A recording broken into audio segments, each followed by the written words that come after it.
bawat isa sa atin. Praise God, thanks God. Muli tayong dinala dito sa HCC Morning Devotion. I-welcome to natin si Sis Don Price. Don Mai. Ayan. Salamat po sa join. Parang nandito po po.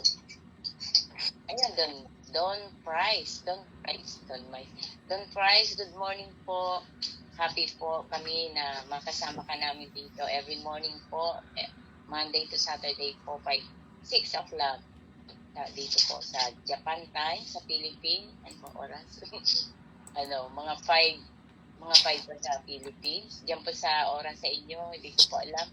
Pero salamat po sa pag-join at sa Mrs. Mary Grace sa pag-add po sa iyo. Salamat, God bless po. At God bless po sa bawat isa. Have a blessed day, Wednesday.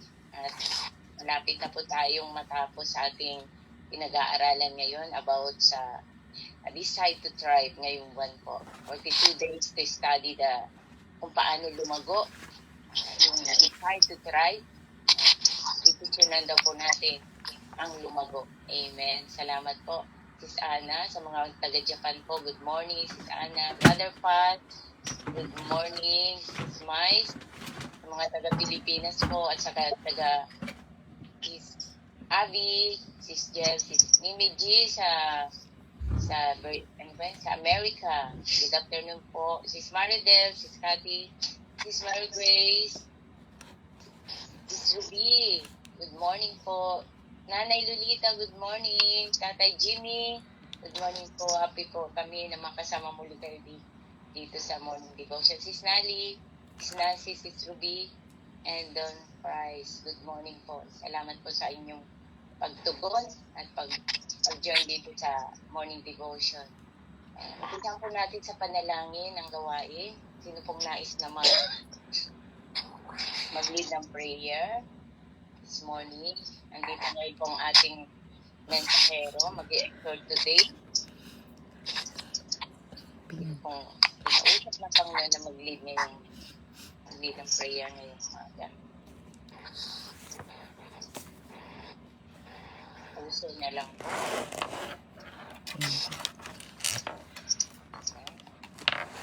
Sige, ako na nga. Ay, 2 days ako na absent.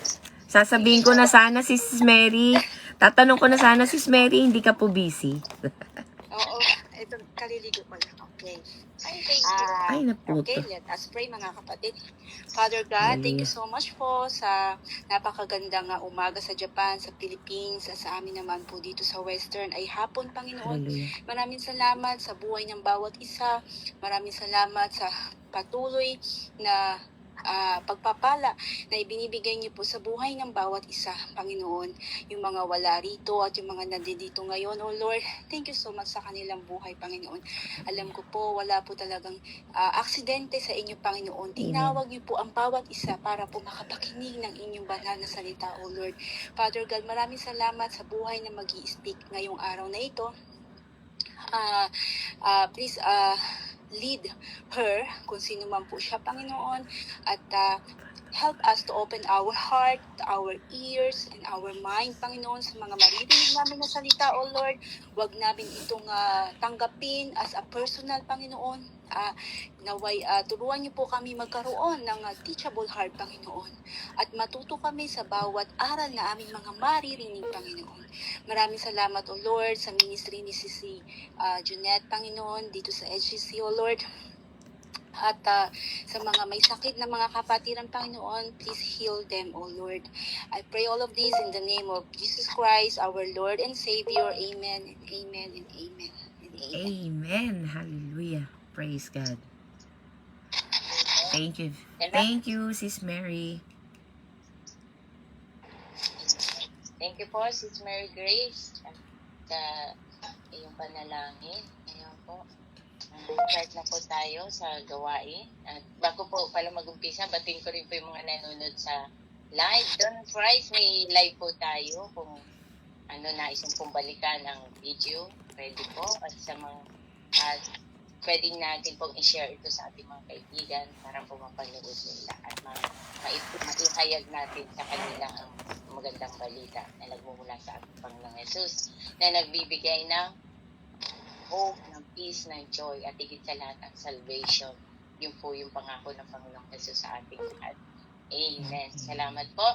At hindanan po natin ating mga puso, mga Pilipino, sa pakinig ng salita ng Diyos. Everyday po, sis, I don't price, meron po tayong iba't nag-exhort, binibigyan po ng chance, opportunity, ang bawat isa na makapagpahayag ng salita ng Panginoon. Kaya ngayon po ang mag-exhort ang ating kapatid na sis Maridel. Sige po. Magjo-join lang po ako sa sa computer. Pasensya na po sa sa mute ko muna. Sa sound, medyo mag-echo.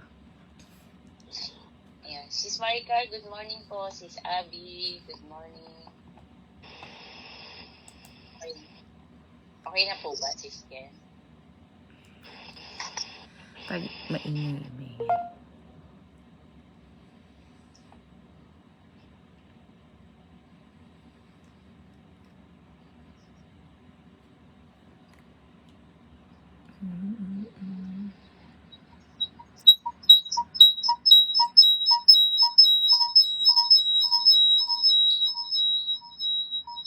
Pakimute.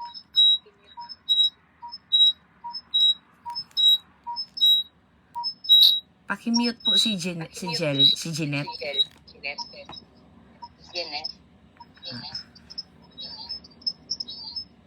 Andyan si Jill? Hindi namin mamit yung Janet. Oo, nasaan yun? Wala siyang Jen. Hindi siya Wala sa... Andyan siya? Okay. Nandyan po. Hindi yata narinig ni Don Price kanina na wala. Don Price, meron po tayong live ayan. Kung nice yung pong mapanood muli. Ang purpose po nito para mapanood muli at maihayag sa ating mga kaibigan, mai-share po sa iba. Kaya po may live po tayo. Ayun.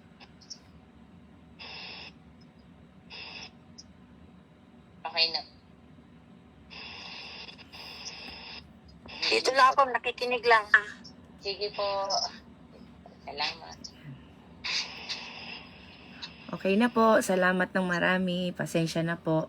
Mabagal po kasi yung net. Kaya kahit click ko ng mute, hindi agad siya na sumusunod sa command. Ayan. Sige po. Maraming salamat. Pasensya na po. Okay na po ba, Brother Paz? Chinek ni Brother Paz sa live kung okay na po eh. Ayan. Morning po. Ayun. Sarap ng higop ng kape Kinakabahan na. Kaya ka pala kinakabahan eh. Nagkakape ka eh. Lumakas yung kaba ko sa gawa sa kape. Anyway, good morning po sa ating lahat. Umpisa na po natin. Amen. Nasa day 26 na po tayo. Dito po sa topic ko is the growth decision. Ang decision po ng paglago. Called to make disciples. Tinawag upang gumawa ng mga alagad. Faith doesn't stop with personal growth. Ang paglago daw po sa pananampalataya ay hindi hihinto sa personal na paglago. It leads to helping others grow too. This is called discipleship. Ito daw po ay humahantong sa pagtulong sa iba na lumago din. Ito ay tinatawag na discipleship. Being a disciple, learning from someone and then sharing what you've learned. Ang pagiging isang alagad daw po ay nangangahulugan ng pag-aaral mula sa isang tao at pagkatapos po ay ibabahagi ang kanyang natutunan. It's not about growing yourself but also about helping others grow. Hindi po sa paglaki or paglago lang ng ating sarili, kundi tungkol din po ito sa pagtulong sa iba na lumago din. This process is like working with clay. Messy at first, but with time, effort, and care, it becomes something beautiful. Ang prosesong ito daw po ay katulad ng pagtatrabaho sa luwad. Magulo sa una, ngunit sa oras na pagsisikap at pangangalaga, ito ay nagiging isang bagay na maganda. Helping others grow in their faith takes patience energy, and sometimes difficult conversation. Yet, it's one of the most rewarding things you can do. Ang pagtulong daw po sa iba na lumago sa kanilang pananampalataya ay na kailangan ng pasensya, lakas, at kung minsan ay mahirap na makikipag-usap. Ngunit isa po ito sa mga pinakakapakita-kinabang na bagay na magagawa mo. Make disciples doesn't mean you need to be a pastor or an expert. You don't have to know everything. You just need to be willing to share what you've learned. Ang paggawa daw po ng mga alagad ay hindi nangangahulugan na kailangan mong maging isang pastor o isang dalubhasa. Hindi mo kailangang malaman ang lahat. Kailangan mo lamang na maging handa na ibahagi ang iyong natututunan. If you've experienced God's help in a specific area, you can encourage someone who's going through something similar. Walking alongside others and pointing them to Jesus is what making disciples is all about. Kung nakakatulong po ang tulong ng Diyos sa particular na lugar, maaari mong hikayatin ng isang taong dumaranas ng katulad na bagay. Lumalakad sa ng iba at hinirang sila kay Jesus ay ang paggawa ng mga alagad. Teaching others is also one of the best way to learn. As you share what you know, your own understanding deepens and your faith grows stronger. Ang pagtuturo daw po sa iba ay isa rin sa pinakamahusay na paraan para matuto. Habang ibinabahagi mo ang iyong nalalaman, lumalalim ang iyong sariling unawa at lumalakas ang iyong pananampalataya. The goal isn't perfection, it's progress. When you help others, God also grows you. Ang layunin ay hindi pagiging perfecto, kundi ang pag-unlad nito. Kapag tumulong ka sa iba, at ikaw ay palalaguin din ng ating Panginoon. Ayun po, no? Ang decision daw po ng paglago. Dito po sa topic na ito, hindi lamang po ang ating sarili ang makikinabang sa ating paglago sa pananampalataya or sa ating personal growth. Dahil habang tayo po ay lumalago, na ibabahagi din po natin ito sa iba at naakay natin sila upang sila rin ay lumago. Kaya po ito ay tinawag na discipleship. Dito po ay binigyan tayo ng example, kagaya nga daw po ng sa luwad or clay, no? Pero sample ko na din po yung sarili ko dito. Na kung dati po ako ay napaka-rumi, maputik, kumbaga po sa clay, dahil sa mga kasalanan ko, ako ay napaka-rumi ko talaga. Napaka-rumi ko po talaga. Dahil nga po sa pakikiapid, palamura, salbahe, alam niyo po yun, yung mga ganong mga pagkatao dati. Eh talagang sukbit ko ng karnihan ng pagkatao. Na habang pinaproseso po ako ni Lord sa pagmamahal niya at pag-aalaga sa akin, unti-unti ko po siyang nakilala at unti-unting naayos ang buhay ko dahil pinalikuran ko na ang tatay ko. Binago ako ng ating Panginoon, inulman niya ako ng maganda dahil pinagsisihan ko na po yung mga nagawa kong kasalanan dati. At kaya ko po sabing maganda ang kinalabasan ng pagkahulma sa akin ng ating Panginoon ay dahil nga po sadlak ako sa putik ng kasalanan dati. Ngayon po ay biruin nyo, kung dati nandun ako sa putikan ng kasalanan, pero ngayon nandito ako nagbabahagi ng salita ng ating Panginoon. Yun po yung napakaganda ron. Parang yun po yung finished product ng pagmamahal at pag-aalaga ng ating Panginoon. Hangat na tayo sa putik ng kasalanan. At dapat lamang po natin na ibahagi din sa iba ang dakilang pag-ibig ng ating Panginoon upang sila din po ay mabago at mahango sa putikan ng kasalanan. At sila rin po ay maging tagasunod ng ating Panginoon. Hindi po madali ang mag-disciple dahil maraming rejection, pero pagtagumpayan po natin, ang sarap po sa pakiramdam na may nakakay tayo sa harapan ng Panginoon. At sabi nga po, Isa ito sa pinaka-kapaki-pakinabang na bagay na magagawa mo. Amen po. Yun lang po. Salamat sa Panginoon. Salamat po mga kapatid. Pero mayroon po ako dito ng reflection. Who has been the disciple maker in your life and what can you learn from their example?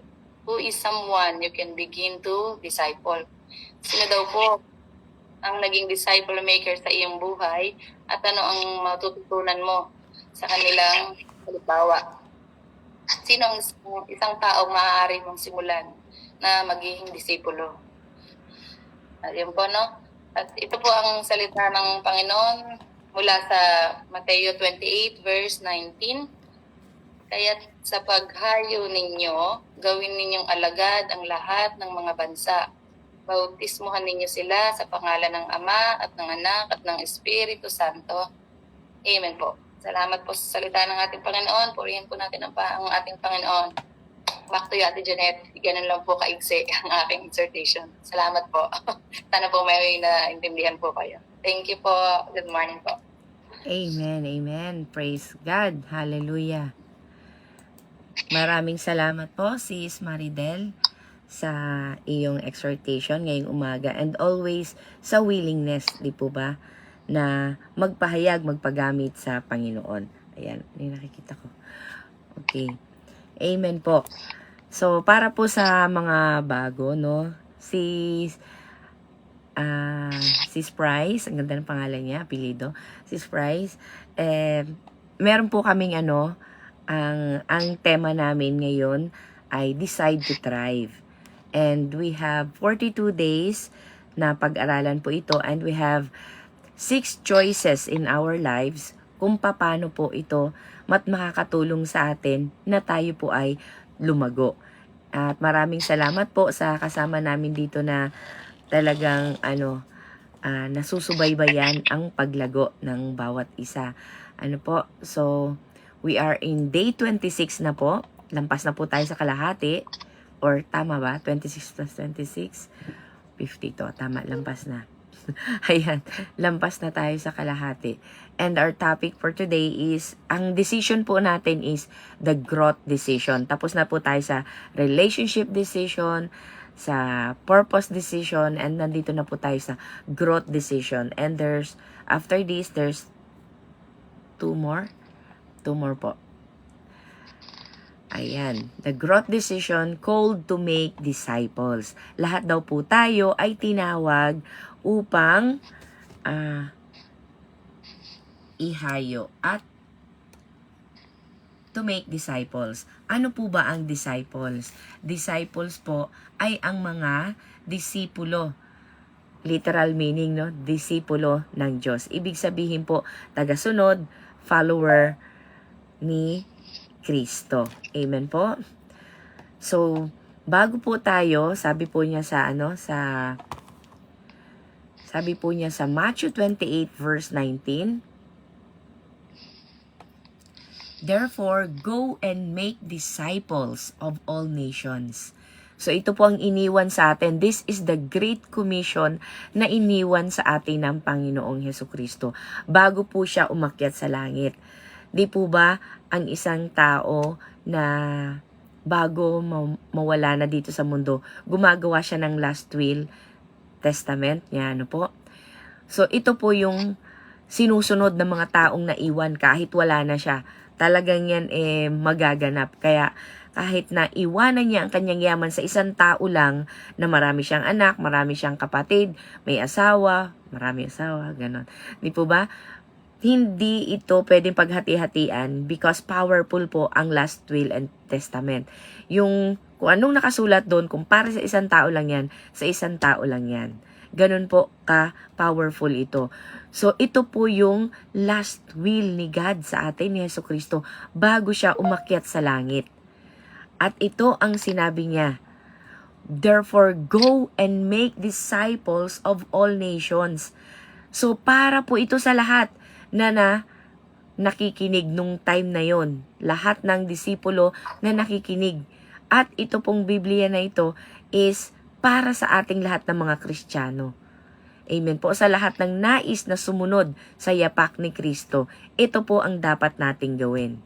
But before we can make disciples, we should be a disciple first. Di po ba? Kailangan tayo muna ang tagasunod, tayo muna ang maunang follower. And then, we can make disciples. That is the best leader, that you can make another leader. Hindi pwedeng akin to lahat. Hindi po ganon.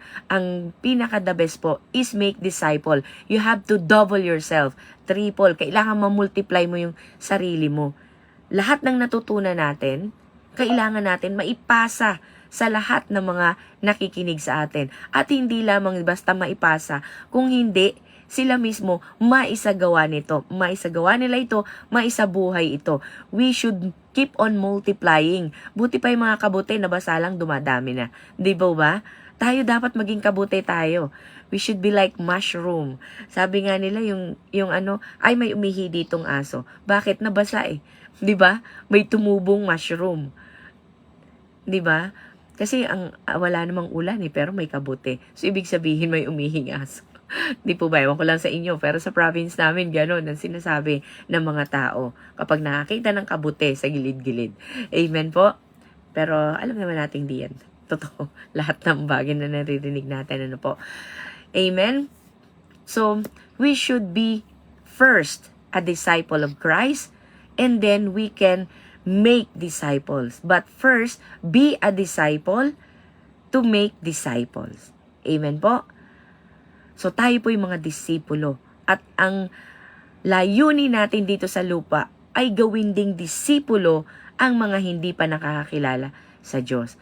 Make them a follower. And how can we do that? Hindi po dito requirements ang kailangan mo daw pong malaman lahat. No. Hindi po dito nakasulat na kailangan maging pastor ka.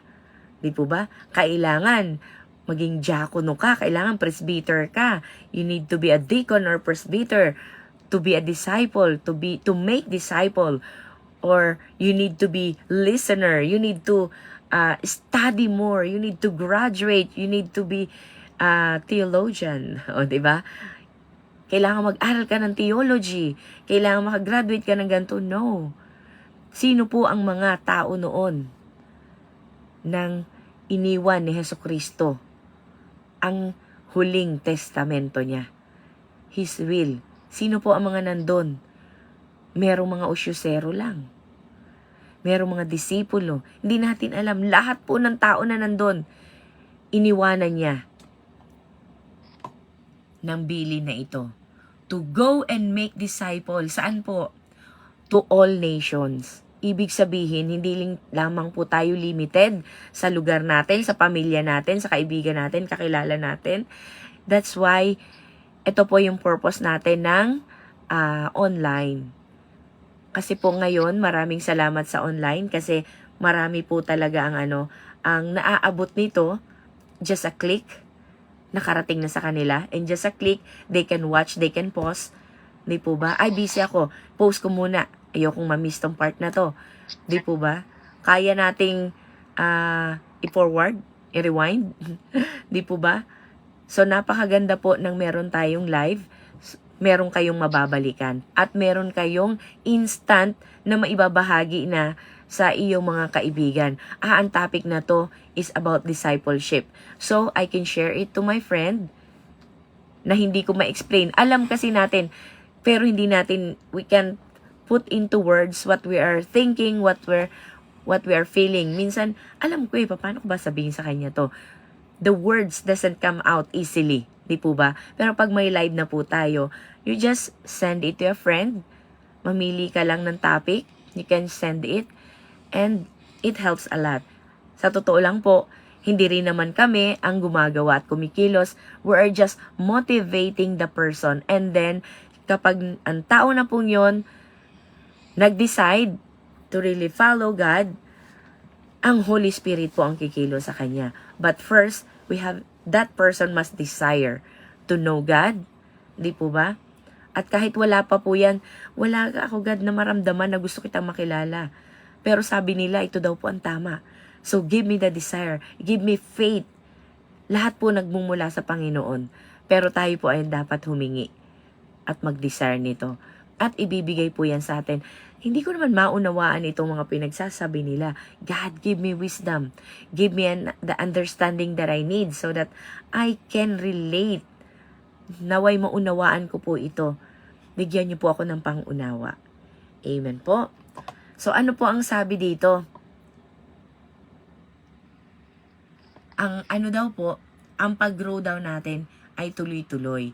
Hindi ito natitigil. And kailangan daw po tulungan din natin ang ibang tao. And that is discipleship. And that is yan dito yata nila kinuha yung yung networking no po? Kasi we need to multiply. We need to teach to others what we've learned. Hindi po natin kailangan maging dalubhasa. Kung ano lang yung natutunan natin, kung ano yung binago sa atin ng Panginoon, it's our own testimony. Yun lang po ang ating ibabahagi. Yan po ang tinatawag na testimony. Bakit ka nagte-testify? You are testifying sa korte po, di ba? You are testifying what you've seen, what you've heard. So, yun lang po ang ite-testify natin. You don't need to testify what Jesus taught. Lahat na po yan. Kung hindi pa naman natin napagdadaanan at natututunan. Only what we've heard, we've learned, and experienced sa pag-ibig ng Diyos, sa kabutihan ng Diyos, sa mercy ng Diyos sa buhay natin. Yun lang po ang ating ibabahagi. Amen? Being a disciple means learning from someone, then sharing it. Amen po. Napakasimple po. Wala na pong ibang formula dahil wala namang formula ang discipleship at ang pagiging Kristiyano. Just learn from God, read the Bible, pray, talk to God, araw-araw kung kaya po natin talaga na bawat kibot dasal, and that's what I love to my pastor. Pag nagtanong ka sa kanya, say Ray sama. Nakaganon, Holy Spirit, talk to us. Holy Spirit, guide us. Hindi po siya, ayon sa nalaman ko, wala pong ganon. Ayon sa nabasa ko, or ayon sa, wala po siyang ganon. Talagang, sasabihin niya kaagad, Holy Spirit, pray for us. At pag may problema ka, sabihin niya sa'yo, God, salamat sa problema ko. O diba? Isn't it ironic? God, salamat sa problema ko. Diba? Pero totoo po yan. It's all written in the Bible. Lahat po yan ay matututunan natin ng gradually, dahan-dahan. Sabi nga po, ng ating writer, ang pagiging paglago daw po at pagiging Kristiyano, making disciple, kinumpare niya sa clay. Sa clay. Luwad ba? Sabi ni Ate Maridel sa Tagalog. Clay. Hindi ko natandaan. So, ano daw po yun? Ay, yung putik na matigas, no? Yung kulay gray. Clay pala yun, no? Naalala ko noon, naliligo kami sa ilog. Minsan, mahawakan ko siya na ginaganon-ganon ko siya. Ganon pala yun. No? So, yung clay is messy.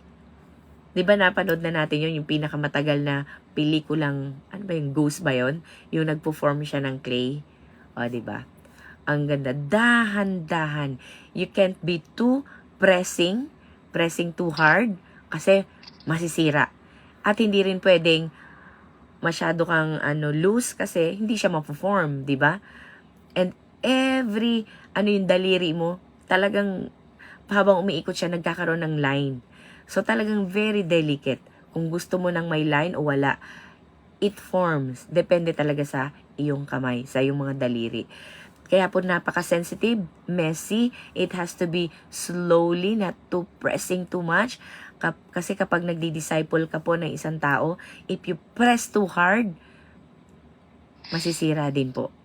Ma-overwhelm yung tao, ma-overloaded, mapipressure, di po ba? Kaya hindi mo siya pwedeng i-pressure, hindi mo siya pwedeng diinang masyado, i-push na masyado. Depende po talaga sa bawat tao. So, kailangan natin ng guidance ng Holy Spirit talaga. All the time po, all the time. Wala po talagang galing, naranasan ko na yan. Hindi natin pwedeng sabihin yan. I have experienced that. I've overcame that. So, gawin mo to. Hindi po pwedeng ganun. Dahil iba tayo sa kanila. Even though identical na identical yung sitwasyon natin, iba yung taong involved. iba yung pagkatao niya sa pagkatao natin. She can pretend, he can do that, he can try, pero iba po ang resulta. Dahil iba yung taong involved, iba yung sitwasyon ng ano, 'di ba? Kaya wala po tayong pwedeng i-push sa kanila na kaya mo yan. I did it. Pero totoong kaya niya yan dahil na-overcome natin because of Jesus, because of the help of the Holy Spirit, but not in the same way. Ayun po. So let's exert effort. Let's give time. Ano po? Let's give time. The best time na ako po ay naging Kristiyano din noon, na talagang na-enjoy ko sa kabisihan ko when I was living in other city, sa Anjo. Imagine niyo po, meron kaming mga ladies, nagko-coffee time kami, tapos nagkakaroon kami ng mga bonding, nagkakaroon kami ng mga late night study sometimes, yung mga ganon, no? Tapos, kumaga sa kabisihan ko, pagdadating ko galing sa work, 5 o'clock, nasa labas na ako, luto, pakain ng bata, lahat, parang lahat maayos, and then I can go out, disciple someone, I'm on the phone, ganun, parang, ang sarap ng buhay ng pagiging Kristiyano. Pero po, ang dami kong trials. Pero hindi ko naramdaman at na yung bigat ng trials because I'm busy discipling. Yung pinakamasarap na panahon na naranasan ko sa pagiging Kristiyano ko noong mga time na yon. Ang ganda ng namin noon. Lahat po kami nag-i-struggle, yes. Lahat kami may mga problema. Pero ang sarap because we're enjoying our Christian life. Because Christianity is a lifestyle. Amen po. So, we will invest time, money, effort. Kasi po, syempre, kahit na ba yan 1 coin lang. Noon, 1 coin lang. Meron ka ng morning eh. Magbe-breakfast together na kayo, 1 coin lang. Ngayon, wala nang 1 coin. Di po ba? Lahat na tumaas. Pasensya na po kayo. And, care, of course. Care. Ako, dati po noon, best friend ko ang cellphone. Pero ngayon, hindi ko na masyadong best friend ang cellphone. Kaya, I need to, maibalik na dapat na dati at may tanggalin na sa ngayon. Ano po? So, meron din daw pong difficult conversations. Yes po. Hindi na po mawawala yan. Kasi po, we're dealing with person's lives. Di po ba? Sa buhay ng tao. Ang pagiging Kristiyano po kasi, it will lead us to eternity. At kailangan po ang kaluluwa natin ay mabago talaga. Yes, when we accept Jesus Christ, muli sasabihin ko po, when we accept Jesus Christ as our Lord and Savior, boom! 1 click, snap of a finger, blink of an eye, we're saved. Okay po? We are connected to God because of Jesus.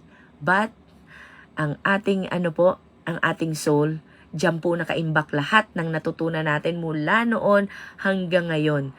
So, nandyan yung process ng pagpapatawad, nandyan yung process ng ng pangunawa, pagmamahal. I can't love, di po ba? Hindi ako flexible.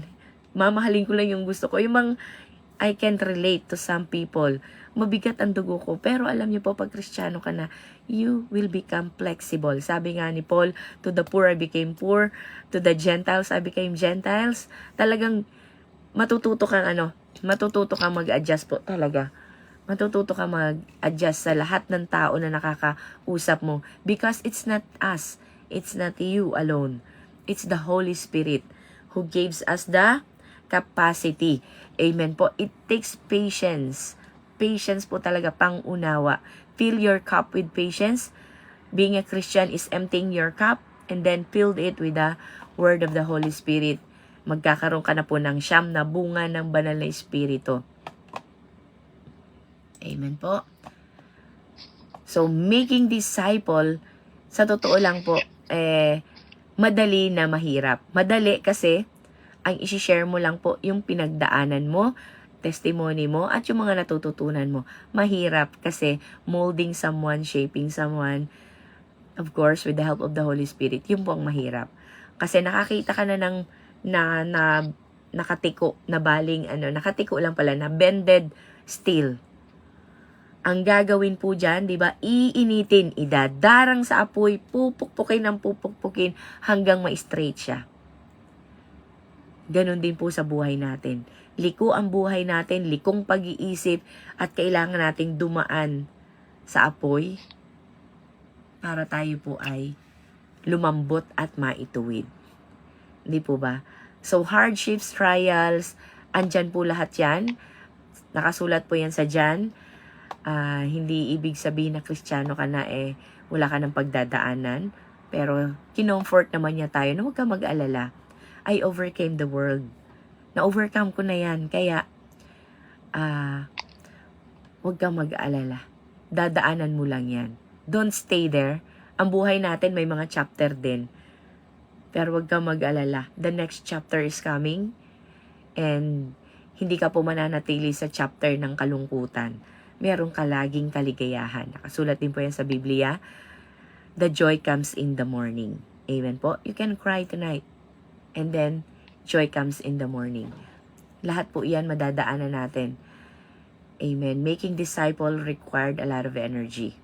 So, don't waste your energy to something that is worthless. Invest po natin yung time and energy natin sa saan po? Sa mga bagay na makapagdadala sa atin sa langit. Kagabi po hindi ako naka-attend. Pasensya na po. I'm spending time with Johan.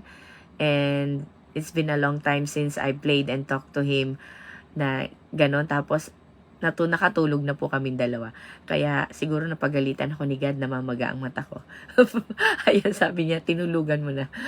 Amen. Pero salamat po, Salamat kasi we had a quality time yesterday night, kagabi ng aking anak. Ayan po. Ayan. Teaching others is also one of the best ways to learn. Alam po yan ng mga teacher.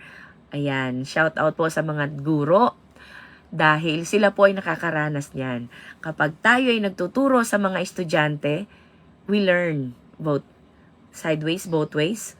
Di po ba? Habang nagtuturo tayo, may natututunan tayo sa kanila. And because of their questions, we are learning. Akala natin, di po ba, alam na natin lahat ng sagot. Pero kapag may nagtanong sa atin, what is faith? What is disciple? Di po ba? Ano po ba ang Ano po ba ang kaibahan ng Kristiyano at disipulo? Na parang alam mo na yung sagot, alam mo yung difference, pero ang hirap explain. Di po ba? But with the help of the Holy Spirit, kaya po natin. What is it for us to be saved? Saan ba tayo sinisave? Di po ba? Mga tanong na simple, pero hindi natin minsan kayang sagutin. And then, we are learning from them through their questions. Yun pala yun. Parang tayo, alam na natin, pero nare-recall ulit tayo from time to time na may nagtatanong sa atin. Amen po? So, let's share to them, dahil alam niyo po, iba yung point of view nila tsaka iba yung principles of lives nila. Kaya, madadagdagan na naman tayo. Pero, be firm in the Word of God para po tayo ay wag din maligaw at mayakag. Kasi, marami po talagang na matatalino lang, pero wala naman sa puso. At wala din sa buhay. Nabasa, na-memorize, iba rin pong usapin yon. Kaya, mas maganda po talaga sa lahat yung testimony natin na i-share natin at wala pong makaka-object dyan because it's my testimony. Naranasan ko yun Diba? Yun yung binikita sa akin ni God. So, no one can object that because it's my testimony. Sabi mo, nako, papunta ako dapat ng church. Kaso, yung sinasakyan ko, nabangga ng 10-wheeler truck. Oh, wow. Pero buhay ka, di ba? Tapos, nabangga ng 10-wheeler truck. Tapos, nakatayo naman ako. Pero dahil sa pagmamadali ko, may nagkwento pong ganyan na noon, naalala ko, isang pastor. Di ba? Na, hindi ko na nga po masyado matandaan yung story. After ng 10-wheeler truck, sasakyan naman, on ordinary, gano'n. Ang daming nangyari, pero buhay siya. Parang hirap namang paniwalaan yan. But it's his testimony. naranasan niya yon. So, it's up to us kung maniniwala tayo o hindi. But it's his testimony. So, totoo yun. Di po ba? And God really protected that person. Di ba? At siya mismo, lumago ang pananampalataya niya dahil naranasan niya. Amen? Kaya tayo po, we have our own testimony. Yung mga nararanasan natin ngayon, yung mga trials natin, difficulties natin, hindi yan nararanasan ng iba. Tayo lang. At ang Diyos lang ang pwede makapagpalaya sa atin yan. And one day, we are going to share that to someone as our testimony how God saved us and lead us to the path of freedom. Amen. Hurdle man daw ang buhay natin, talon ka ng talon, di ba? Ang daming mga hinders, pero ang daming mga bagay na naghihinder sa atin, po? Mga circumstances, but andyan si God. He's lifting us up every time we jump, and He's giving us the strength every time we bump the wall. Po? Na nasa harapan natin. All we have to do is to bump it, crush it. Diretso na po tayo. And look beyond dyan sa mountain na nakikita natin sa harapan natin na gabundok na problema. Look beyond that mountain, what awaits us. Mga pangako ng Panginoon. Amen po.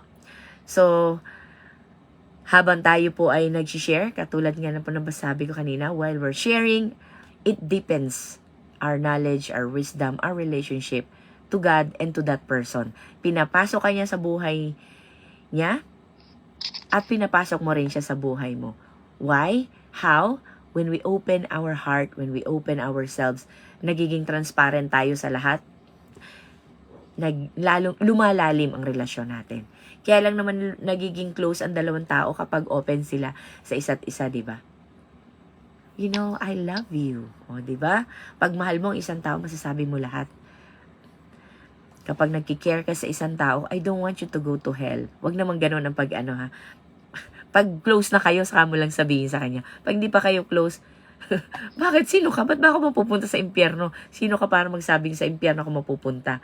Diyos ka ba? Di ba? But it's written in the Bible, but you don't need to be straightforward, lalo na't hindi pa kayo close. Amen po. Hindi ka pa niya binibigyan ng karapatan na magsalita sa kanya ng direkta. Amen. Tinanong po tayo ni Sis Maridel. Who has been disciple maker in your life? Amen. Sino ba ang nagtuturo, nagdi-disciple sa'yo? Sa iyong buhay ngayon. And what can you learn from their example? Sa mga example nila sa buhay nila. Ano ang natututunan mo? Sometimes, bakit pa example? Kasi minsan, madali talaga. Ang dami mong maririnig ngayon. Sa internet, sa TikTok, ang dami talaga. But, you don't know their lives. If what they're teaching to us, ay ipinasina sa buhay nila. Nararanasan nila. Kailangan po, yung kita mo. Diba? Yung totoo. Diba? Alam mo naman mga tao, to is to believe. Kay God, baliktad po. Believe muna bago mo makita. Lahat po ng kingdom culture baliktad. Amen? So, at sino daw po pala? At sino po ang natanggal ko. At sino daw po ang pwede mong umpisahan na i-disciple? May suggestion? Anak natin at asawa natin. Kapag mahirap, punta na po tayo sa iba. But our first ministry is our family. And sabi nga po, nabanggit po ko natin kahapon, napag-usapan natin, nabanggit din na-elaborate po ni Pastor Brother Paz, na hindi lang talaga ang evangelism is yung yung pagsasalita, kung hindi pagsasabuhay. Amen po. Yung dati, wow, maaga na siyang nagigising ngayon, ha? Lagi na siyang nagbabasa ng Biblia. Sabi ni Sis Rhea kahapon, di ba? Katulong na niya yung mga anak niya. Di po ba? Hindi niya naisip na, wow, sa pagtutulong sa akin ng mga anak ko, na-evangelize ko na sila. Hindi ako nagpapahayag, Biblia na mismo. While they are teaching me, 'Di ba? Nadideepen na din yung relationship nila kay God, hindi nila nalalaman. Amen po. So napakaganda po. If we are making disciple, we learn together, we grow together. Amen po. So iwanan ko po ang tanong na yan sa inyo, and to those na mga kapatiran na may mga time pa, maraming salamat po sa pagsagot ninyo. Amen. So bago po natin ito ipagpatuloy, let's close it in prayer. Amen. Thank you, Lord. Thank you, Lord, sa mga kapatiran na dinala mo ngayon, Panginoon. Salamat po sa buhay ni Sis Nancy, Sis Mary, ni Sis Marie, Sis Maria, Sis Maridel na nagpagamit para magpahayag ng iyong salita. Si Mimi G, Panginoon, Ate Ana, si Nanay Lolita, Ate Lily, Sis Abby, Sis Karen, Sis Beth, si Tatay Jimmy, thank you so much po sa presensya ng bawat isa. Kay Sis Ruby, Panginoon, kay Sis Cathy, Ate Maricar, kay Brother Paz, sa atin pong kapatid na Sis Price, si Ate Don Price, amen, si Ate Eva, Sis Mais. Maraming salamat po sa kanilang mga buhay, Panginoon, giving their time out of their busyness, oh God. Kasama po namin sila, Panginoon, na nag-aaral, nagmumuni-muni ng iyong mga salita. Tulungan niyo po ang bawat isa sa amin, Panginoon, maging sa mga nanonood sa live, Panginoon, at manunood pa later on. Maraming salamat, Panginoon. Nawa, Panginoon, ang mga salitang aming natututunan, Panginoon, ay tunay na nakasulat sa aming mga puso. Isulat mo ito, Panginoon. Engrave it, O God, in our hearts, upang hindi na ito mawala, na kapag kailangan namin ito, Panginoon, na ipapaalala sa amin ng Banal na Espiritu at magpapalakas sa amin. Maraming salamat po sa Banal na Espiritu na patuloy na gumagabay sa amin. Sa dami ng mga pinagdaraanan namin, Panginoon, iba-iba ang karanasan namin sa aming mga buhay, Panginoon. Pero iisa lang po, common denominator ng aming enemy, Panginoon. Ang enemy namin, Panginoon, ay ang kaaway namin, Panginoon, na si Taning. Ang talunan. Wala na pong iba. He has his evil schemes. Iba-iba ang kanyang pamamaraan, Panginoon. Subalit iisa lang, O God. Help us, O God, to master it.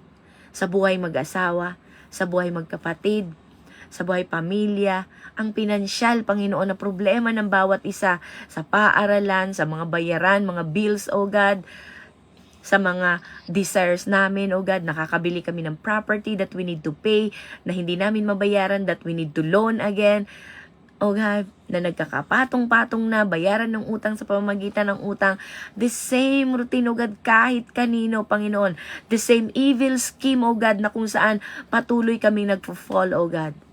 Sa mga salita, Panginoon, na kung saan sabi niya na lumaki, Panginoon, na nag-umpisa lang sa maliit, Panginoon, na apoy na naging malaking sunog na, Panginoon. Sa mga maling pakikinig, Panginoon, misheard, miscommunication, O Lord, nakikinig kami while thinking, hindi kami nakikinig, Panginoon, ng tunay na nakikinig lang, na we're reading it between the lines, O God. Or sometimes we're just looking it as a mere word, not looking behind the heart, O God, to the one who's speaking. Nami-misinterpret namin, Panginoon, because of our feelings, O God, our emotion, O God. Sometimes we are being used by Satan, O God. Hindi namin ma-manage ang emotion namin. Nakakapagsalita kami, Panginoon, out of our emotions, O God. Help us, O God, to manage our emotions, O God. You gave us the emotion so that we can be happy. We can feel, O God, the happiness, the greatness, your goodness, O God, in our lives. Yung tulong mo habang kami ay nadadown, Panginoon.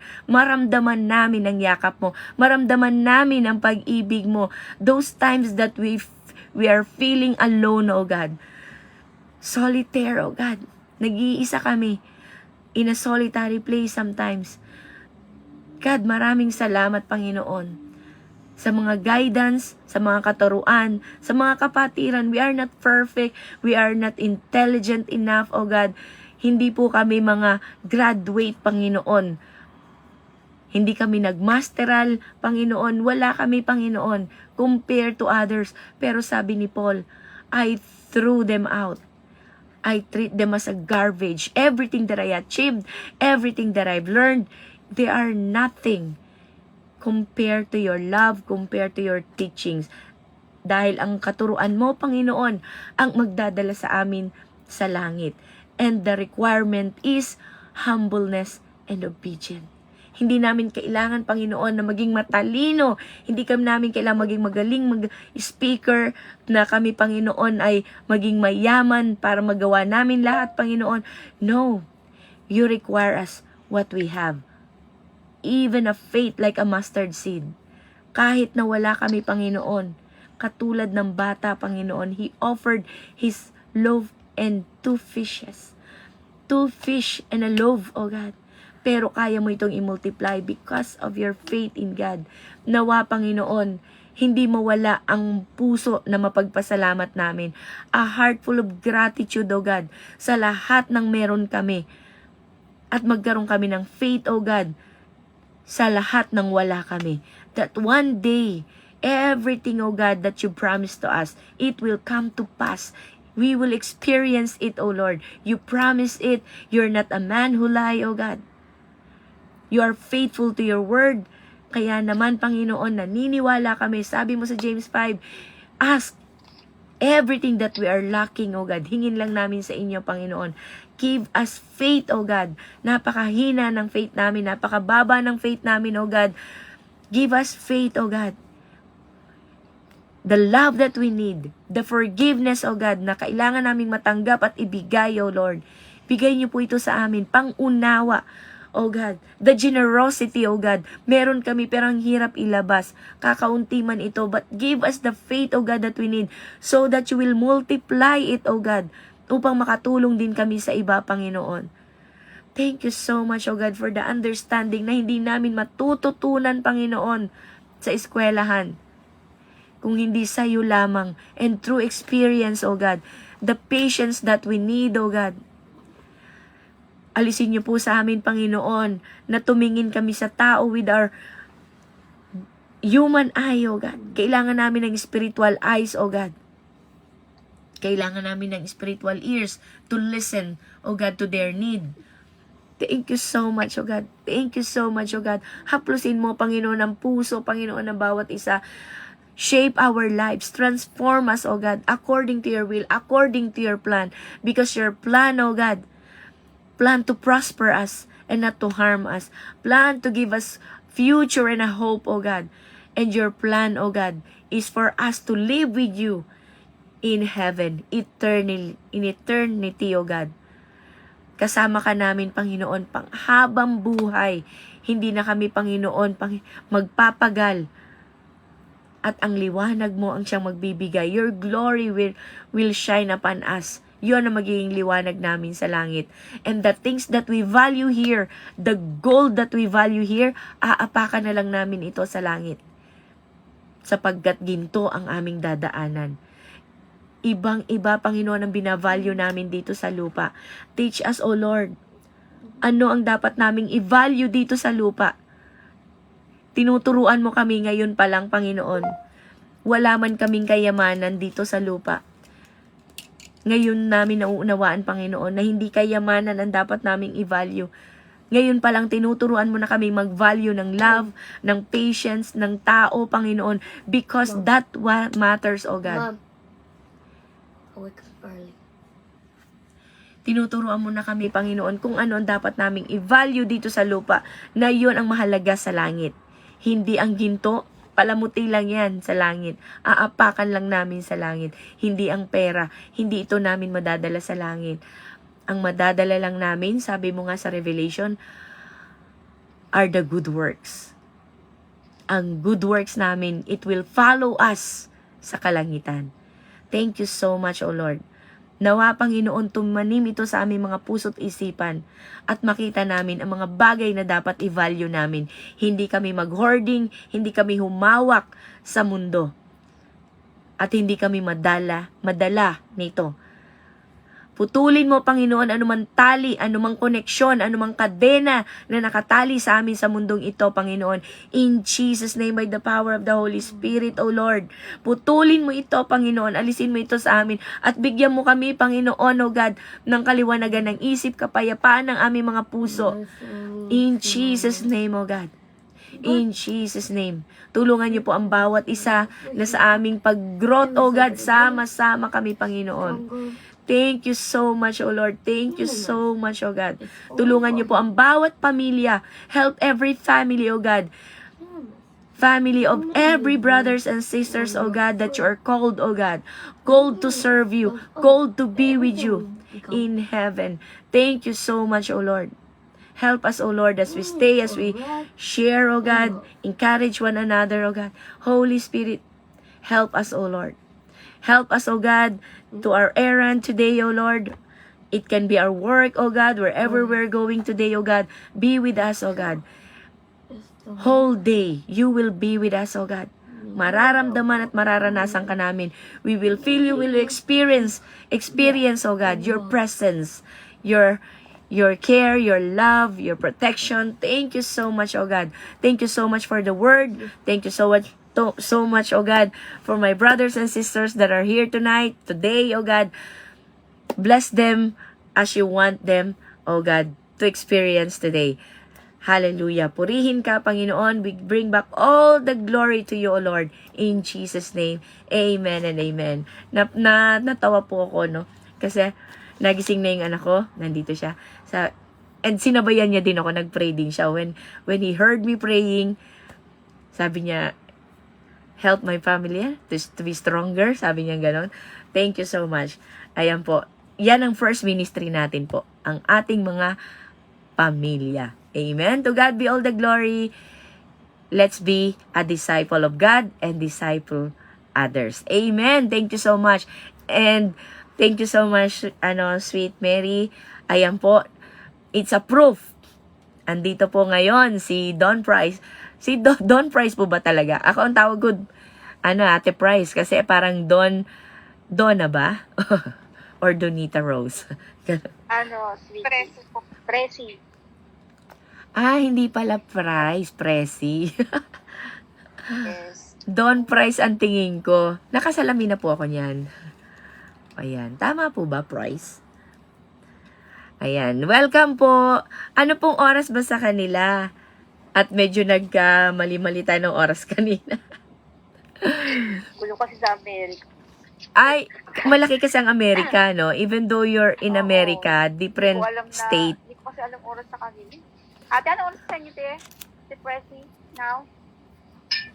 4 o'clock. 4 o'clock sa kanila siguro. 4 o'clock. Ng hapon. 3 hours ang late. 7 na sa atin eh. Sa inyo po, 2 hours lang, no? 5 p.m. na. Ayun. 2 hours behind sa Virginia. Nasa Virginia ka na po ba? Ayan. Wala pa, sweetie. Bumalik ka na nga pala. Sa 28 pa. Okay, so bumalik siya. Tumingin lang kami ng bahay. Namalengke ng bahay kahapon. Yung pala yun. Sabi ko, ay mamamalengke kami ng bahay. Parang hindi ko na-gets yun. Yung pala yun. Nag-shopping daw sila ng bahay. Amen. Yung pala yun. Sana all. Mag-shopping ng bahay. Amen. Maraming salamat po sa ating mga kapatiran na nakasama natin ngayon. Si Sis Maricar, may work na yon kaya ayun po, at sa iba pa, no? Pero salamat for the blessed 23 souls that nakasama natin ngayon. Maraming salamat po. Naway nangusap ang Panginoon sa bawat isa. Ayan po. Sino po ang mauunang mag-share? Kung kung paano ka kinausap ng Panginoon. Amen. Hallelujah. Ako, ang nagtanong kanina, sino yung nag-mentor? No? Siguro, sweetie, ang masasabi ko dyan is, of course, si Pastor Allen. No? Amen. Pero si Sister Ana natin, bahagi siya ng yung pagiging, yung Christianity ko din. No? Kasi yung pasensya niya, yung mga time na mataray-taray pa ako, she guided me talaga. Na pinapayuan niya ako. And then, natutunan ko sa kanya is yung kung paano mag-share ng gospel. Also, natutunan ko dito kay Pastor Anne na kailangan daw po yung pag-share ng gospel is with love and truth. Yung katotohanan lamang. Ano po, at kasi po ang gospel po, di ba, confronts a hard truth yan. So, Yes. lahat tayo ay makasalanan. Kaya napakahalaga na malaman natin because without realizing itong katotohanan, we wouldn't see our need for a Savior. Naiintindihan naman din po natin na hindi ito madaling sabihin o i-share sa iba because yun nga po yung nabagi ko kanina, it confronts sin. Pero dapat po natin tandaan na this truth should always be shared in love daw po. And also, ito lang po yung dapat daw natin tandaan na Earth is the only place to share the gospel. Kasi napaka-exceed daw po talaga ng buhay natin. And Jesus has called us to make disciples. Yung nabanggit kanina ni Sweetie Jeanette, no? At yun ay nasa Matthew 28. Hindi ko lang po exactly alam yung ano. So, sabi nga doon, kaya wag daw tayo maghintay. No, don't wait. Yung step daw natin sa pananampalataya, maaari daw itong makapag-lead ng tao or someone closer to Jesus. Kasi, isipin natin mga kapatid na banggit ko kanina na dito lang po sa mundo natin pwedeng i-share ang gospel, hindi po pa. Kasi we cannot share the gospel in heaven. Once we're there already, the opportunity to share the good news is gone. So while we are here, gamitin natin yung pagkakataon, yung buhay na ibinibigay sa atin na ng Panginoon, yung araw-araw na tayong ginising, ay gamitin daw po natin sa pakinabang. And then also, napakahalaga din daw po na while we sharing the gospel sa ibang tao, we must walk in wisdom toward dun sa mga outsiders. So, gawin daw natin yung the best, making the best use of the time. And then also, ito yung napakahirap minsan na minsan na-overwhelm tayo na dapat daw po, let our speech always be gracious. And then, kailangan din daw po ng season with salt. Hindi po mapakla. Kailangan talaga pong with salt. So, that they may know how we ought to answer yung bawat isa sa kanila. At sabi nga daw sa Colossians chapter 4, 5-6, sabi po doon, maging matalino daw po tayo sa pakikitungo sa mga hindi mananampalataya pa. At samantalahin daw po natin ang lahat ng pagkakataon na may bahagi ang pananampalataya natin. Now, kung nakikipag-usap naman daw tayo sa kanila, gumamit daw po tayo ng makakawili-wili mga pananalita para makinig sila sa atin. At dapat alam din daw po natin kung paano sumagot sa mga tanong ng mga nakikinig or yun nga po yung dinidisciple natin. So, kaya po, napapasalamat ako kay Buddy din, ako kasi si Jeanette din, of course.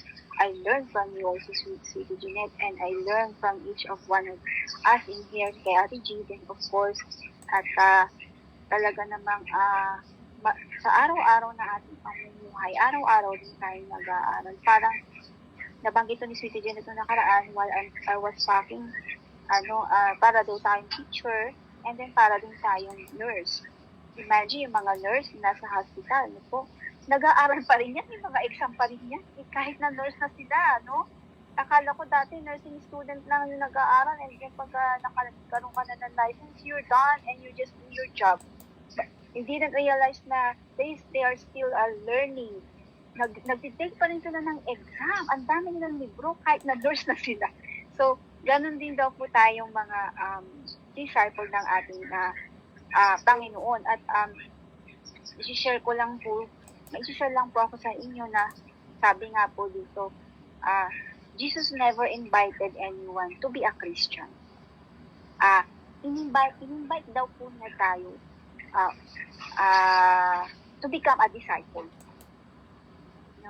And kasi daw po yung the word Christian, a term given by observers, ito yung nakalagay dito, a term given by observers to this new community of faith, hope, and love by the world around them is only mentioned 3 times lang daw po sa scriptures. Whereas the word disciple is mentioned 260 times to describe those who would follow Jesus. So, the title of Christian, although napaka-important po nito, can gloss over many things and simply be relegated to a belief and acknowledgement of Jesus. But the title of disciple takes us far deeper than that daw po. So, ano daw po ba ang discipleship? So what is the call to discipleship? Ang sabi dito, a disciple is someone who desires to follow Jesus. So, at also, a disciple is someone who daily practices self-denial. Yan ang pinabangit kanina. Tsaka po, a disciple is someone who devotes themselves to living out Jesus' teaching. At last na nga po, a disciple is someone who disciples others. Ito nabanggit ko sa video kanina, multiplying the movement of Jesus. So, of Jesus Christ. So, this is why it is so important daw po that we recognize that Jesus never invited people to become Christians. He only ever invited them or us to be disciples. So, the goal of discipleship is to become like Jesus Christ himself, to think as he thought, to feel as he felt, to act as he acted, desire what he desired. This happens not just by believing, but by learning and living like Jesus Christ. So lahat po ng mga nabanggit ni Sweetie Janet ay talagang nandito rito. So yun lang po, maraming salamat. To God be all the glory. Amen. Thank you so much po. Salamat. Salamat ng marami, kapatid. And, ayan, Sis Gloria, good morning. Ayan po. Sino pa po ang nais magbahagi? Si Ate Ging sumilip. Good morning, Ate Ging. Nakapag-join na po ba si Sis Rhea? Ayan, sige po. Kaya ako, ikaw. Ikaw ang Amen. aking disciple mission. Kasi 'di ba, yung inumpisahan mo ko yung sa Kaisha tayo. Yung pakwento-kwento mo lang about kina Ruth, dun sa mga character dun sa Ayun, parang dun pa lang may impact na yun sa akin. Parang nagkakaroon na ng realization na yung mga bagay na yun, parang naiyaano mo rin sa sarili mo. Nai-apply mo rin talaga. Tapos, doon mo maaano lahat. Kumbaga,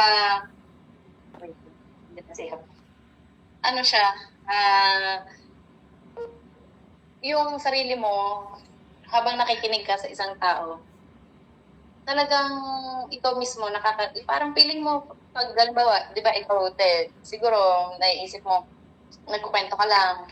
Pero yung laki ng impact nun sa amin, meron talagang nangyayari sa buhay namin sa pakikinig. Doon sa mga kinukwento mo sa amin dati, talagang malaki yung nagagawa sa buhay namin. Kahit simpleng kwento lang yun, pero ang laki nung impact sa buhay namin. Nagkakaroon kami ng sariling realization, lalo na ako. Yung parang inaano ko din yung sarili ko. Oo nga, no, kino-compare ko yung sarili ko sa mga nangyayari na doon sa kwento mo dati. At yun, yung mga ganong pagde-disciple mo sa akin, na-absorb ko siya. Tapos ngayon, pag ako yung may kausap, nasi-share ko na din siya. Ano yung naano lang din, nakuha ko. Tapos yung nakuha ko, yung natutunan ko, mas-share ko din sa iba. Ano kasi ako yung hindi ako magaling bawa, ako nag-study ako mag-isa. Kunyari nagbasa ako mag-isa. Hindi ko masyadong parang hindi ko masyadong nakukuha. Compare dun sa tao yung nagsabi sa akin, kinuwento lang, simpleng kwentuhan lang, pero natatak lahat, na-absorb lahat ng utak ko yun, naaalala ko siya. Tapos, na-share ko na din siya, naipapasa ko siya dun sa mga kausap ko. Kaya, hindi natin nararamdaman tayo, nagdi-disciple na din pala tayo through dun sa, dun sa pag-share lang. Huwag nating ilang yung sharing kasi dun sa pag-share natin, may nakakapulot at tayo din talaga, pag nasisharean, lumalago din tayo. So, ipasa natin yung paglago through sharing. At yun, nagiging tagasunod tayo. At yung mga nashare natin, hindi nyo nakikita, di ba? O lumalago, kagaya ko, nashare nyo lang ako. Pero, andun na po yung paglago. Andun na yung pagsunod sa kay Jesus Christ. Kaya napaka-importante po talaga ng sharing. Yun lang po, ate. Salamat po. Amen, amen. Nakakatuwa, no? Ang sarap balikan ng mga time na yan, ano? Magkakasama pa kami yan sa work. Ang sarap. Ang sarap yun. Sabi nila, naanto kami, kwento ka. Hindi nila alam, ini-evangelize ko na sila, di ba? No, kwentuhan ko sila, ano daw, love story. O, di kwentuhan ko sila ng love story ni Ruth. Di ba? Ni Boaz. O, di ba? Nakakatawa, akala nila, akala nila, simpleng kwentuhan lang yun, no? Pero deep inside, I'm sharing. Kasi, kesa magkwento ka ng napanood mong movie, napanood mong mga ikwento natin yung mga kwento sa Biblia. Maraming kwento sa Biblia. Di po ba, alam mo, gusto mo ikwento yung faith. Alam niyo ba si David, no, di ba? Ay nako, walang perpektong tao. Second to the heart na nga si David. Nagkasala pa, nakiapid, o di ba? So, wala talagang perpektong tao. Lahat tayo, we need God. We need to depend God. So, marirealize nila na, wow, ako pala ay akala natin, lalo na po yung mga self-righteous, o kaya naman yung mga ayaw magkamali. Ako po noon naman, hindi magkamali, yung mahirap magpatawad, mahirap patawarin ang sarili. Ba yan, napakatanga, ang simpleng bagay. Ganun po ako niyan dati, tanga-tanga ko, simpleng bagay lang, hindi ko pa yung mga ganun ba, tapos hindi yan, paulit-ulit yan, umukil-kil sa aking isipan. No, hindi talaga yan nawawala kaagad. Naiinis ako kasi nagkamali ako. Napakasimpleng bagay, maliin na sabi ko. Yung mga ganon, ba't di ko alam ang sagot? Mga ganon, ang hirap kong ipatawarin ng sarili ko. Di lalo na sa ibang tao, kung sarili ko nga hindi ko mapatawad, di ba? Pero salamat sa kabutihan ng Panginoon. Talagang ayan. Ayan na, nag-open na si seryoso naman si Brother Paz. Seryoso naman si Brother Paz. Parang parang nanghahamon. Sige na nga po. Where na you? Ayan. Naghihintay lang po ako na matapos po kayo. Ay, nako, pag naghintay ka, hindi ako matatapos. Sige po. Ayan, bigyan natin si Brother Paz ng para sa mas malawakang paliwanagan. Amen po. Amen po. Salamat, Sister Maridel, no? Salamat sa pagpapagamit sa Diyos. Buddy, salamat sa sa pag-share mo. Ganun din po kay Sister Jen.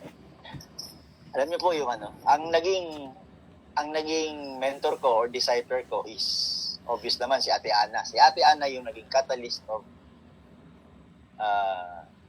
paglapit ko sa Panginoon. And then dahil nga maraming mga may mga experiences ang bawat isa, during that time, si Ate Ana tumahimik. No? Hinawakan niya ako, and then, nagkaroon siya ng situation sa kanyang Christian journey. And then, hindi niya ako pinabayaan, pero tumahimik siya ng mga ilang 2 buwan or gano'n. And then, kaya naging mentor ko rin si Sister Janet, naging mentor ko si Sister Rena, naging mentor ko si Sister Lovely, naging mentor ko si Sister Ruby. No? Ang dami kong mentor noon kasi nung ako po ay nakilala ko ang Panginoon, ang daming mga katanungan sa aking isip. Bakit ba ganito? Bakit ba ganito? And then, wala pa akong Bible noon. Si Buddy ang nagbigay sa akin ng Bible. Gusto kong masagot yung mga katanungan ko, kaya I reach out sa mga leaders. Sister Janet, kay Sister Lovely, kay Sister Ruby, kay Sister Rena, no? Yun. And then, I found out na there are costs of being a discipler and being a disciple. May mga cost po yan, no? A discipler, sinabi na ni Buddy kanina na kailangan talaga magkaroon ng self-denial. At kung babasahin natin yung day ngayon, yung day 27, is bahagi ng ating paglago. No? Part of our growth is to make disciple. So bahagi talaga ng ating paglago. We should first grow, no? Hindi kasi doon sinabi na nung masumpungan mo si Kristo, mag-disciple ka agad. Hindi. Nung masumpungan mo si Kristo, ibahagi mo. Yung mag-share ka muna, i-testimony mo, no? Iba kasi ang nagte-testimony ka, iba rin ang nagdi-disciple ka na, no? Ang nagdi-disciple ka na is nag-aalaga ka na. That is the meaning of disciple. Nagdi-disciple ka na. Make disciples. Iba rin yung nag-share ka pa lang ng testimony. And then, part of our growth in our relationship with Christ is talagang darating at darating. Parang baptism yan, na madadaanan mo yan sa iyong journey in Christian life. Ang pagiging, di ba? Pagka ikaw ay naging Kristiyano, hindi ka muna nabautismuhan. Pero eventually, along the way, sa iyong pagbibiyahe, sa iyong journey, sa iyong Christian journey, madadaanan mo yung water baptism. Di ba? Ibig sabihin, ikaw na mismo, I proclaim that I now belong to Christ, kaya nagpapabaptism ka. Ganon din yung discipling, pagdi-disciple. So, dapat masuri natin saan ba tayo lumago? Ano ba ang nag-grow sa atin? Nag-grow ba tayo sa yung ganon? Kasi we are dealing with life of other people, no? Nagdi-disciple tayo, nagtuturo tayo ng buhay. Buhay yung tinuturo natin, salvation. So saan ba tayo lumago, no? So ang ibig ko pong sabihin is being a discipler, grabe din. Tingnan mo yung makita natin si Jesus Christ nung mag-disciple siya. Talagang makita natin yung mga pinagdaanan niya. Si Pablo nung mag-disciple siya. There are cost of discipleship. Marami talagang cost. Maaari kang haharap sa mga opposition. So, kapag ka naharap ka sa opposition, paano mo i-handle ang opposition? Anong ipapakita mo sa mga dinidisciple mo kung nahaharap ka sa opposition? Ikaw ba ay magdadala ng tabag? Pangharasin mo sila? So, tinitingala tayo ng ating mga dinidisciple. So, napaka-importante po, no, na ang the greatest discipler is God, si Jesus Christ, ang the greatest discipler. Once na disciple tayo, kalaunan magiging discipler din tayo, pero hindi na aalis sa atin na meron pa rin nagdi-disciple sa atin. It is a long time process hanggang mawala ka dito sa mundo. Si Pastor Allen, meron din siyang mentor. Until now, nandyan yung mentor niya. Ang ibig ko sabihin, hindi ibig sabihin na naging mentor na tayo, wala na tayong mentor. Forever po yan. No? Hanggang ngayon, tinitingnan ko kayo as my discipler. Sister Janet, tinitingnan ko as my mentor also. No? Huwag nating alisin yan kasi ano yan eh, dapat nagle-level up tayo. Ano yan, parang nakikita mo pa rin na andun pa rin yung reverence mo sa kanila, andun pa rin yung pagre-respeto mo sa kanila, no? Na kahit yung utak natin ay punong-puno na, kasi sabi nga may nabasa ako, study the word of God that when you get wounded, you will bleed out the Bible. Imagine, si Paul Washer sabi niya, let us study the word of God daily. Meditate on it, that when you get wounded, you will bleed out the Bible. Ibig sabihin, kapag tayo ay nasugatan, ang dugong lalabas sa atin ay mga salita ng Diyos. Ibig sabihin, kapag tayo ay nasusugatan, andun pa rin ang salita ng Diyos na makikita sa atin na kahit tayo nakaharap sa sitwasyon na napakasama. No? So, there are cost. Ano ang cost ng pagiging discipler? Kailangan, sabi ni Pedro, kailangan maging isa kang mabuting halimbawa, not lording it over. Hindi ka parang naghahari-harian sa iyong mga kawan, kundi maging isa kang mabuting halimbawa. 1 Peter 5, verses 1 hanggang sa baba, no? Not lording it over. Parang kailangan magpakumbaba kayong lahat, sabi niya. You young ones, makinig kayo, magpasakop kayo sa iyong mga elders, at kayong lahat, magpakumbaba kayo sa isa't isa. So, ibig sabihin, kailangan kaibigan tayo ng lahat. Yung nasabi ni Sister Janet kanina na si Pablo napaka-flexible, no? Sabi nga ito yung laging sinasabi sa, hindi ko makakalimutan. Kapag ikaw ay may 10 disciple, dapat may 10 ugali ka rin. Kasi dapat kaibigan mo silang lahat. Dapat hindi ka man nila kaibigan, pero dapat kaibigan mo sila, pakikitunguhan mo sila. Ganun ang ginawa ni Pablo, no? When I am with the Jew, I am with the Romans, I become a Roman. When I am with the Greek, I become a Greek. When I am with the weak, I become weak in order to win them. So yun po. And then, kailangan kasi makita nila kasi pagka naging disciple na tayo, tumitingala na sa atin yung mga dinidisciple natin eh. Nagiging example na nila tayo. So, hindi maiiwasan, no? Hindi maiiwasan na magkakaroon ng conflict within the disciples. Magkakaroon ng conflict diyan. Magkakaroon ng misunderstanding sa iyong mga dinidisciple. Ngayon, kapag merong isang tama at merong isang mali, no? Merong isang tama, merong isang mali, hindi ka dapat maging neutral. Kailangan ipakita mo sa kanila kung ano yung tama.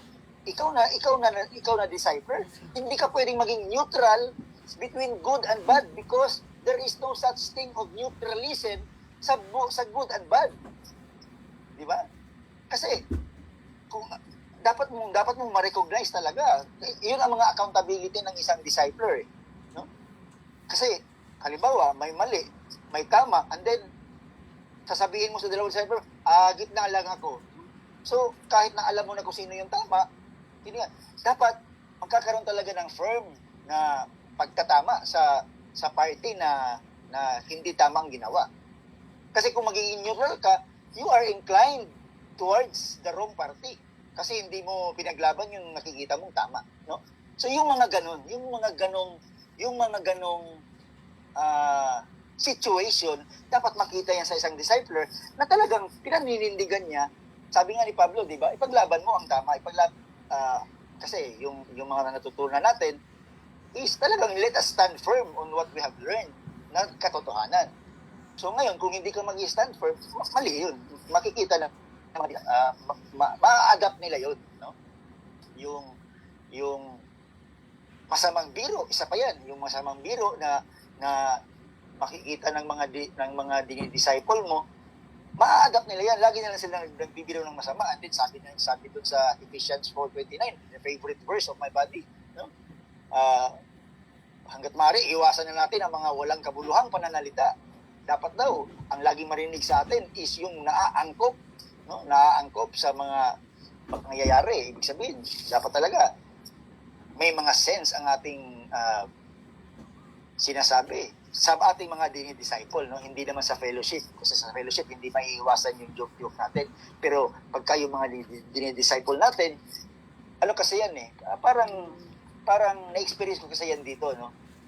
Meron kasi dito sa magkakapatid, meron silang hindi nais na kapatid nila. So nag-uusap-usap sila magkakapatid, nag-uusap-usap sila, ganyan.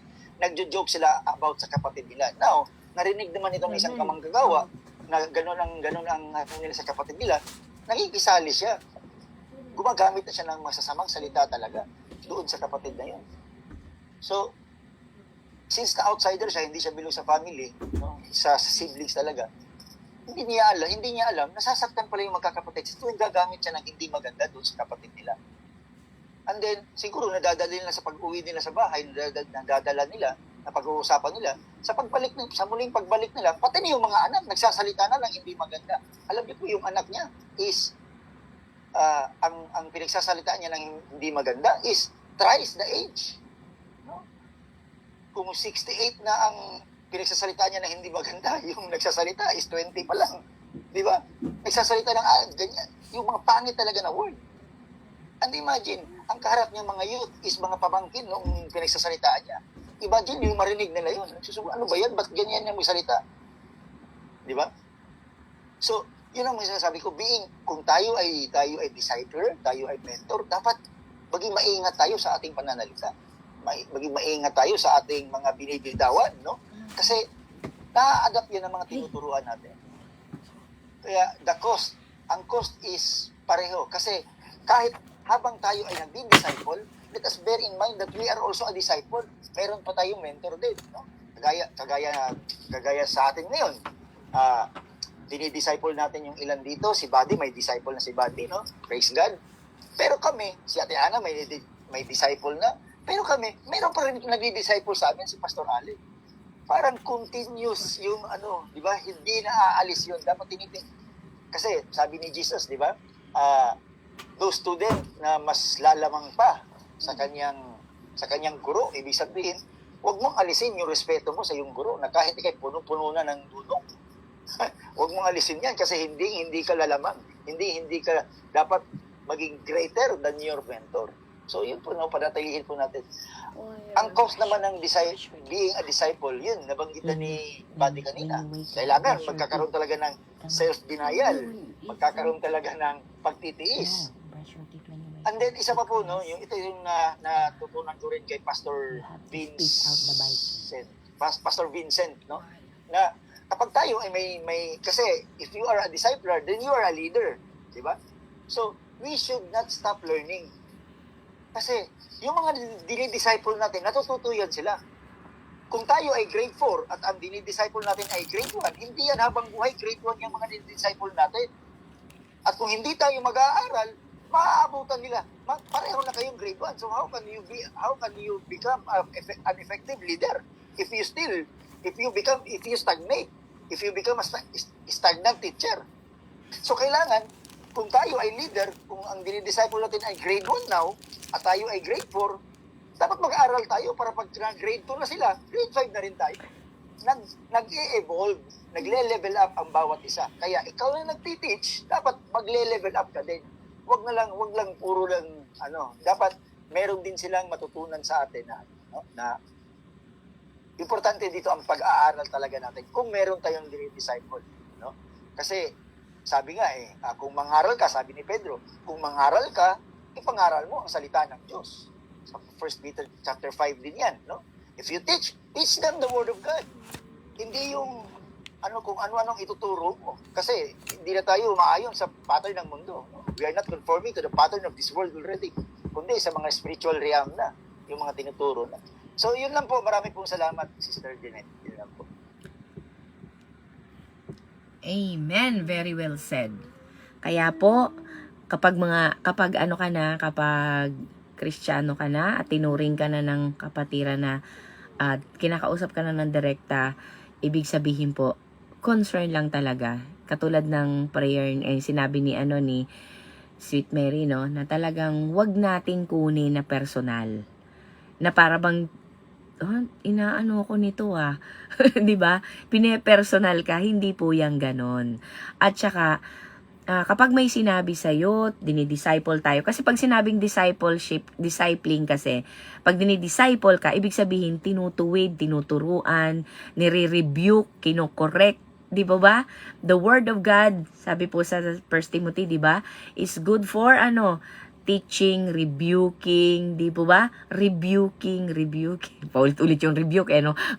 Bakit po rebuke? Kasi yun yung masakit na part eh. Kasi yung turo, mabilis. Ay, ganun pala yun. Excited lahat. Ay, ang ganda naman. Tapos, yung iba pang mga salita, talagang tanggap mo. Pero pagdating sa rebuking, ay, ano ba yan? Parang pinipersonal ako. Nakwento ko lang tungkol sa asawa ko. Yan na ang sinabi niya sa akin ngayon. Ay, yung ko lang, ganito. Hindi po natin, matanggap kaagad, po. Pero lahat yan kasi, mas madali kasi sa amin sa nakikinig. Kasi hindi namin nararamdaman. Kaya mas madaling sabihin. Kaya sasabihin mo, madali ka lang magsalita kasi hindi mo nararamdaman. Yun na nga ang mas maganda doon.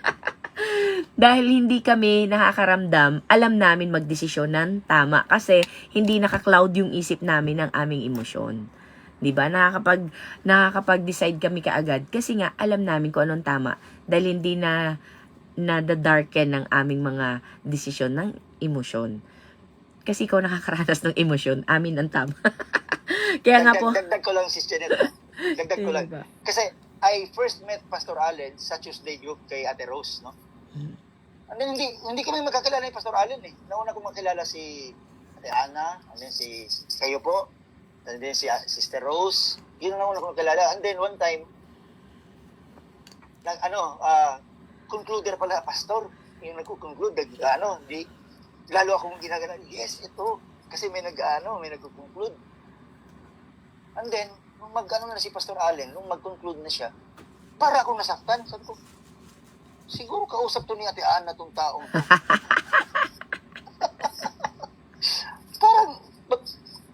parang nagpaparinig sa akin. Parang ako yata yung gusto ko lang mag-acto niya. Gusto mo na mag-Mr. Live? Gusto ko na mag-Mr. Live. Ayoko na nga. Kasi, ba't parang ako yung pinaparinggan nito? Kami-meet pa lang namin noon sa Tuesday group. Sabi ko, aba, parang hindi lalaki to, Namemerson. Ganon agad yung feeling ko. Kasi, tinatamaan tayo. Ganon pala yun. At, praise God, no? Praise God. Kasi, yung taong sabi ko, namemerson na to, yun ang naging mentor ko. Ang ipinasa kasi ako ni, mentor ko sa Ate Ana. And then, nung pumunta ako sa Camarin, officially, binitawan ako ni Ate Ana. Sabi niya, binitawan na kita bilang mentor. Nagpagre-resign ako bilang mentor mo. Mentor na natin pareho na tayong mentee, mentor na natin si Pastor Allen. Amen. Po. Pero, andun pa rin po yung reverence ko kay Ate Ana, naman pa hanggang ngayon, hindi nawawala yung pagre-respeto bilang isang mentor. So, yun lang po. Amen. Amen. Salamat po. Ayan. Ang rebuking talaga hindi masarap na hindi talaga masarap habang nararanasan mo. Pero yung outcome po niyan, napakaganda. Napakaganda. Kapag naging, good mentee at saka good disciple, no? Kasi alam nyo po, lahat din naman yan ang tinuturo sa atin, absorb natin. Kasi one day, we will become one. Hindi tayo mananatiling mini-mentor. Hindi tayo mananatiling dinidisciple. One day, tayo din magdi-disciple. Tayo din ay magtuturo. Kaya kailangan po, absorb natin. Overcome na natin ngayon para pag tinuro natin, testimony natin na yun. Diba? Katulad yan ni Pastor, ni Brother Paz, anong sinabi niya? Itong pastor na to, nakakalalaki. O parang hindi lalaki, di ba? Pero first time lang niyang na-meet. So, pinag-isipan na niya si Sis Ana. Kasi nga, si Mimi Ana ang kakilala niya, di ba? So, alam ko po, ang evil scheme, pare-pareho yan. Wala yung mga style ni Taning, strategy niya, pare-pareho yan. Kaya nga po, i-master na natin. I-master na talaga natin ang strategy ni Taning. Dahil pag may sinabi, lalagyan ka kaagad niya ng sulsul. No? So, sulsulan ka na kaagad yan. Pero dapat alam natin kung kailan tayo dapat makinig, kung kailan tayo dapat magsalita. There's time to listen and time to speak. Lahat po yan may panahon. Kaya, alam din natin kung kailan putulin. Kahit mga kapatiran na natin, pag-pray natin si ano ito kasi ganito yan. Sige sis, kaya, alam mo si ganito, alam natin dapat kung kailan tayo dapat tumigil sa pakikinig. Hindi yung, dire-diretso lang nakikinig. Wala namang gagawin. 'Di ba? Hindi naman pinagpipray, hindi naman ini-evangelize, hindi naman dinidisciple. 'Di ba? So what's the worth of listening? Ang pinalalaki lang natin, yung side ni taning. 'Di po ba? Interesado ka lang makinig ng kwento ng iba.